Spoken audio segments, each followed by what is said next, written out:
அண்மை செய்தி. நாடாளுமன்ற தேர்தலில் தேமுதிகவிற்கு 5 சீட் அளிப்பது தொடர்பாக இபிஎஸ் ஆலோசனை மேற்கொண்டிருக்கிறார். கூடுதல் விவரங்களை தர இருக்கிறார் செய்தியாளர் லதா. வணக்கம் லதா, விவரங்கள். வணக்கம். அதிமுக தேமுதிக இடையே இன்றைய தினம் ரகசியமாக அந்த பேச்சுவார்த்தை என்பது நடைபெற்று வந்த ஒரு நிலையில் தேமுதிக உடனான அந்த பேச்சுவார்த்தையில் என்னென்ன விஷயங்கள் கேட்கப்பட்டிருக்கிறது, என்னென்ன கோரிக்கைகளை தேமுதிகவினர் வைத்திருக்கிறார்கள் உள்ளிட்ட பல்வேறு விஷயங்கள் தொடர்பாக அதிமுக குழுவோடு எடப்பாடி பழனிசாமி ஆலோசனை மேற்கொண்டு வருகிறார். அந்த வகையில் பார்த்தோம் என்றால் சற்று நேரத்திற்கு முன்பாக எடப்பாடி பழனிசாமியினுடைய இல்லத்திற்கு வருகை தந்த முன்னாள் அமைச்சர்கள் தங்கமணி, வேலுமணி, ஜெயக்குமார் உள்ளிட்டோர் எடப்பாடி பழனிசாமியோடு இது தொடர்பாக அந்த தேமுதிகவோடு நடைபெற்ற அந்த பேச்சுவார்த்தை தொடர்பாக ஆலோசனை மேற்கொண்டு வருவதாக தெரிய வருகிறது.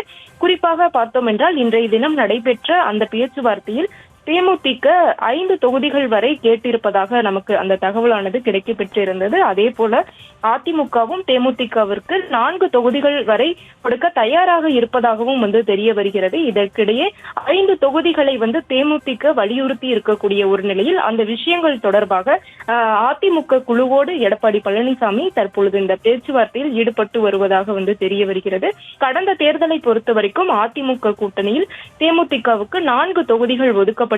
இதற்கிடையே தற்பொழுது வரக்கூடிய தேர்தலை பொறுத்த வரைக்கும் முதல் கட்ட பேச்சுவார்த்தை, 2ஆம் கட்ட பேச்சுவார்த்தை என்று அதிகாரப்பூர்வ அறிவிப்பின்படி ஒரு புறம் பேச்சுவார்த்தை நடைபெற்றாலும் கூட தொடர்ந்து அந்த திரைமறைவு பேச்சுவார்த்தை என்பது நடைபெற்று வந்தது.